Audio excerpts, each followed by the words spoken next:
135th and 136th day of class, and hopefully this was a reminder of the Second World War. You spent a lot of time last year in U.S. history learning about it, so these 2 days are a refresher, they're a reminder, and a shout out to our hometown, a little local history to be peppered in with the Second World War.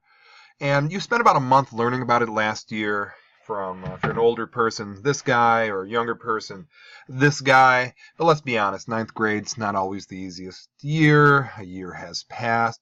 So hopefully you remember these basic items about World War II that are placed in the broader construct of world history, which would be this side of our rectangle: global conflicts, World War I and World War II. World War I happening from 1914 to 1918, and World War II happening from 1939 to 1945. So the basics. When did it begin? September 1st, 1939. And when did it end? September 2nd, 1945. This was a much happier day than this day. So 6 years, absolutely brutal. World War in the truest extent, where many, many countries were fighting throughout that time. And there are two fundamental sides. Now, there was more countries that sided with these two powers, but these were the two main players. The Allied powers, or the Allies, consisting of Great Britain, France, Soviet Russia, and the United States, and the Axis powers being Nazi Germany, Fascist Italy, and Japan. So those were the two sides in the war. And there were two theaters, very different vibes, even though it was happening at the same time. Very different. So the European theater is happening in Europe and in North Africa as well, and into the Middle East, but they call it the European theater. Primarily land, primarily air. The fighting was close together. You think about the climate. If you're an American soldier that came over to Europe, it's probably not unfamiliar to you. And the primary enemy was, from the Allies' perspective, they were fighting the Germans and the Italians, the Nazis and the Italians. Now, the Pacific theater had a phenomenon called island hopping, so primarily a naval war, because huge expanses of land that go between these islands, so it required tremendous expenses in terms of naval, in terms of men fighting on an island. The humidity, the heat was a challenge for the soldiers, and the enemy was Japan. And the Second World War, why was it fought? Now, primarily it's this bad boy right here. I would argue, this is, certainly the fodder for historians to argue and debate. But personally, I feel the Treaty of Versailles was done very, very poorly, excluding Russia, excluding Japan, having Germany pay for the whole First World War. It created a very angry, very embittered nation that rose up a few years later and started World War II. We see the rise of fascism in Italy. We see Japanese expansionism and the boldness of their expansionism, feeling that they were unstoppable. Economic depression, 10 years, 1929, 1939. People didn't have money in their pocket. That's going to get them pretty upset. This anti-communist feeling, in particular from the Nazis and the Russians being so close, that's going to be a problem. Appeasement, the British saying, okay, Hitler, you can get away with it, you can get away with it, allowed the Nazis to grow and grow. Militarism, same as World War I. You got these big bad industrial toys, you're going to use them. Nationalism, hey, my country's great. And similar to Italy, the rise of Hitler. Fascism, fascism, fascism. And the second part we looked at was Detroit, the arsenal of democracy. So how and why did Detroit become the arsenal of democracy? I should say become. Now, Detroit had a big-time auto industry. We are the Motor City. And we had manufacturing base to easily convert war production.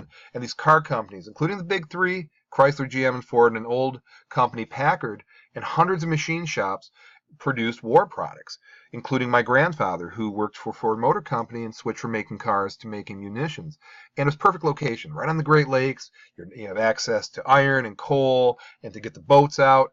Perfect location geographically, and Detroit had know-how. We had some of our top automotive minds get involved with the government, and they knew exactly where to go to make things happen. That was Detroit, Michigan. So what role did Detroit play in World War II? Detroit's ability to produce superior products. Great speed and efficiency made significant contributions to the Allied victory in World War II. This is the most important fact, I think. Detroit manufacturers made approximately a quarter of all the materials used in World War II. You can make a pretty compelling argument The Allies don't win without Detroit's help. Detroit won World War II. You can make that argument. And Detroit and Michigan produced a wide array of products for the war. Vehicles, guns, munitions, factories produced chemicals, pharmaceuticals, gas masks, radios, air raid sirens, camp stoves, tents, and binoculars. And this is the Chrysler plant, Detroit, Michigan. So Detroit, the arsenal of democracy, something to be proud of our hometown. And this wasn't Detroit per se, but close. In Ypsilanti, Michigan, I think you've all seen her before, Rosie the Riveter. So while the men were away fighting, the women got into the factories and did a great job. And here's a picture of the women building the B-24s that allowed the Allies to win. So from Ypsilanti to Europe, you're going to be dropping some bombs on some Nazi heads, which is fantastic. So something to be proud of. Willow Run, the story of Rosie the Riveter. I got to interview some of these Rosie the Riveters at Willow Run. It was one of the biggest honors I've ever had as a person and a historian. And the third part was investigating the leaders of World War II. So this was more the opinion thinking part of the exercise. So, you know, to me, what makes a great leader? First of all, ethics. Are you an ethical person? Do you understand right and wrong? Military success. When it came down to fighting, were you good at it? Economic success. Did you put money in the people's pockets? Decision making. Tough decisions. Did you make good ones? Staying together during tough times. Great leaders keep it together when things are rough. They had the right people behind them. They had unity of the people. That's not easy to get. Did they have the unity of the people behind them? Could they do their thing in wartime and peacetime? Some people are only good in one area, not the other. And what was their lasting legacy? So this is my criterion. Maybe you came up with something different. And just to remind you of these leaders you've learned about, here's Neville Chamberlain, the British Prime Minister. There he is with a piece of paper appeasing the Nazis. Didn't exactly work so well. So I look at him and I ask myself, hey, could he do his thing during wartime? Probably not. Peacetime? Probably not. In terms of military success, no. Decision making, that's probably a poor decision. That was Neville Chamberlain. His British counterpart, Winston Churchill, who was Prime Minister from 1940 to 45, and then again from 51 to 55, you know, he took over the war effort. His famous quote, "We shall defend our island, whatever the cost may be. We shall fight on the beaches. We shall fight on the landing grounds. We shall fight in the fields and in the streets. And we shall fight in the hills. We shall never surrender." And I didn't break out my British accent for that. So during World War II, is this a little more intelligent decision than Chamberlain trying to appease the Nazis? I'll let you come up with this. Charles de Gaulle. Now, if you look up the Maginot Line, see how well that worked out. Now, he was the French general, leader of the French resistance against the Nazis. Let's be honest, not effective. They were not effective. And he took over afterwards, so maybe you can look at him and say, hey, post-war was he doing his thing, but let's look during the war. How do we compare him to Churchill, for instance? Dwight D. Eisenhower. Now, Dwight D. Eisenhower was the supreme commander of Allied forces during World War II. Think about that. All of the Allied operations, he was the head honcho, and he kept it together the entire time, made really good decisions. And then after the war, was able to become our U.S. president and build up our infrastructure, and America had a fantastic economic time. So if I go back to my criterion for Eisenhower, let me go down the line here. Was he an ethical guy? Yeah. Military success? Absolutely. Economic success? Yes. Good decisions? Absolutely. Did he keep together during the toughest of times? Yes. Did he have the unity of the people? He sure did, including people from other countries. He did his thing in wartime and peacetime, and his lasting legacy are bridges and pipes. It's not exciting per se, but it's good. So for me, you know, I think he's a guy you got to consider high on the list. Adolf Hitler. World War I veteran, leader of the Nazi Party, Chancellor of Germany. Now, obviously, his legacy is a legacy of evil. Now, I've had some kids say, well, he was a really good speaker, and he got Germany out of the war in, you know, after the Treaty of Versailles. Okay, I get that argument, but let's be honest. Was his military planning good? No, it was not. Did he make some very boneheaded decisions? Was he incredibly evil? Does that legacy of evil tarnish all of his other areas? I'm curious to what you think about that. Franklin Delano Roosevelt, we call him FDR, President of the U.S. during these 12 years. Now, this will never happen again because of the 22nd Amendment. You can only have 2 terms. Now, he was our wartime president and our Great Depression president. Now, how did he think? How did he do? How did he get us out of the Great Depression, the New Deal? Did he make good decisions during war? Now, because he's a politician and not a soldier like some of those other guys, do we consider that as part of his leadership? I don't know. I want you to think for yourself. I want your opinion to be your opinion, but an educated opinion. You know, anybody can say, I think. We all can do that. Back it up. Joseph Stalin, another evil, evil man. Now you can say, hey, he did his thing for 30 years almost. I mean, that's a hard thing to achieve, to run a country for 30 years. But how did he do it? Fear and secret police and sending people to Siberia and killing millions, starving millions of people, and spreading communism. So where do you put him on the list of leaders? And by the way, you know, the Russians, again, just like the First World War, sacrificed a ton of people. I don't mean to be flippant, but were they working hard or were they working smart? Okay, did they play their cards right? I'll let you figure that one out. Benito Mussolini, he was a journalist. He had the power of the pen, became a politician, then he became the prime minister, the leader of the fascist party. And then in 1943, he got kicked out and took over a faction of Italy, and then they eventually killed him in 1945, another fascist. And let's look at Italy's track record in World War II. Militarily, were they strong? No. Was this guy making good decisions? Probably not. This guy's not going to be at the top of my list. At the time, though, you can look at it, he did have longevity, and he did have the unity of the people for a while, but how did he achieve it? And Harry S. Truman, the man who had a very tough job to take over for FDR when he passed away right at the end of the Second World War, he had to make the decision about the atomic bomb. Did he make the right decision? Did he make the wrong decision? How was he post-war?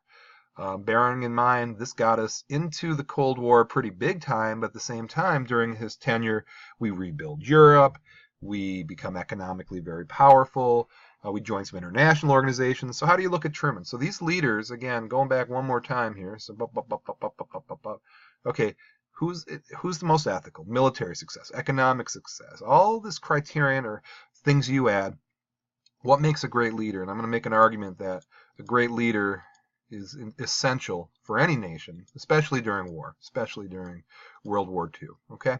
Last thing I asked you was just how bad the Second World War was. And I mean, how do you answer that? Do you talk about straight up money? I mean, billions, billions, billions. It gets into the trillions of dollars if you use modern currency. In terms of military killed, how about civilians killed? We don't even know. In fact, you get different accounts. Now, historians would say a safe number is 50 million total deaths if you combine it from civilians, bullets, disease, starvation, genocide. It was an absolute horror show. You thought World War I was a horror show? We did it all over again, which is really a sad indictment of the human condition, that we can go through the First World War and then do it all over again. I'm telling you, 1900 and 1945, we did some great things in terms of inventions and stuff, but in technology, but in terms of calamity, the 20th century, the most deadly century ever by a mile, not even close. But here, ending on a bright note, some organizations came about after the World War to make sure we don't have a World War III. The United Nations, founded in 1945, essentially, hey, let's meet and talk before things go to war. There's the building in New York, and there's their symbol. So there is an organization now to try to prevent things from getting bad again. The North Atlantic Treaty Organization, NATO. You can see all the countries in NATO, including us. And it's a military alliance between several North American, European countries, and to say, hey, let's band together. There's strength in numbers. If somebody's doing the wrong thing, we're going to stick together and end that. And I think that's smart thinking, especially after 2 world wars. And then the Geneva Conventions happened August 12, 1949. And to summarize, it's just keep the war in check. Fights happen, but torture and cruelty and chemical weapons. And if you have a prisoner of war, keep them alive. I mean, essentially, the absolute horror show of World War II. Let's agree to not have this happen again. So, dark chapter in our history in one respect, but as an American, we have to be very proud of the bravery and the guts the American soldiers showed, and the Allied soldiers to end the very evil force of Nazism and fascism in Europe. So, thank you for watching.